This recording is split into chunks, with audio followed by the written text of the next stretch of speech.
All right, let's talk. You know what I think is wild? We trust a phone that autocorrects the word nurse into Narnia, but we don't trust our own intuition. That same intuition that's been trying to save you since 2009. Your gut's like, don't do it. And your brain's like, yeah, but what if it works this time? Today, we're talking about trust yourself, your emotional guidance system, your intuition, your sixth sense, the part of you that knows when something is off before your life turns into a full season of what was I thinking? Intuition isn't here to help you find lottery numbers. It's not a psychic hotline. It's more like an alarm. If it goes off, you don't stand there and think, I'm just going to be there. But maybe it's vibes. Well, no, you move, you check, you adjust. But when your inner alarm goes off from bad relationships, shady deals, draining job, toxic friendships, what do? You start negotiating. You start negotiating with the smoke. Maybe it's not that bad. Maybe you can open a window. Maybe you can light a candle and let the spirits take it just to bypass the fire. If it feels wrong, it's information, not an invitation to overthink.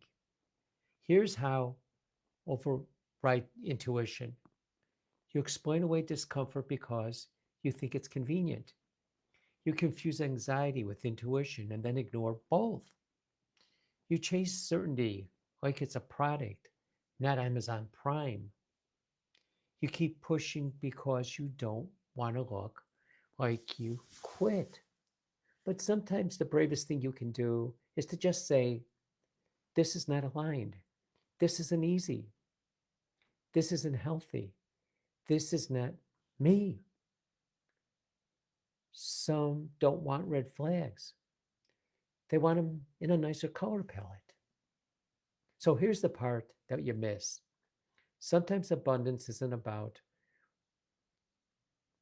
working harder, it's about stopping the leak. Because when you ignore your guidance system, you can pay with your time, your energy, your attention, your stress, your sleep, with your peace. And when you make one small shift, one boundary, one honest conversation, one no exit, you create a vacuum, getting the right opportunities, the right people, the right relationships, because the space that you clear becomes a space your future can actually enter. Let me give you a quick tip to do today. It's called the three-question gut check.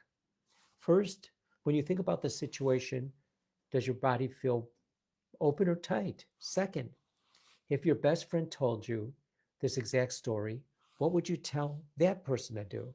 And third, what are you afraid will happen if you listen to yourself?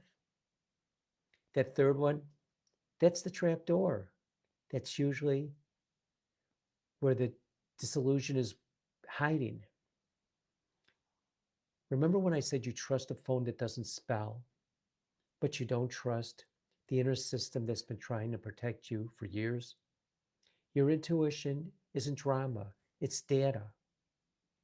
Today, make one small shift that you've been postponing, one text you need to send, one boundary you need to set, one decision you need to stop delaying. And if this hits you, respond with words, subscribe and follow. Drop that comment that you've been listening to yourself, because saying out loud, it's a commitment. What is your intuition trying to tell you right now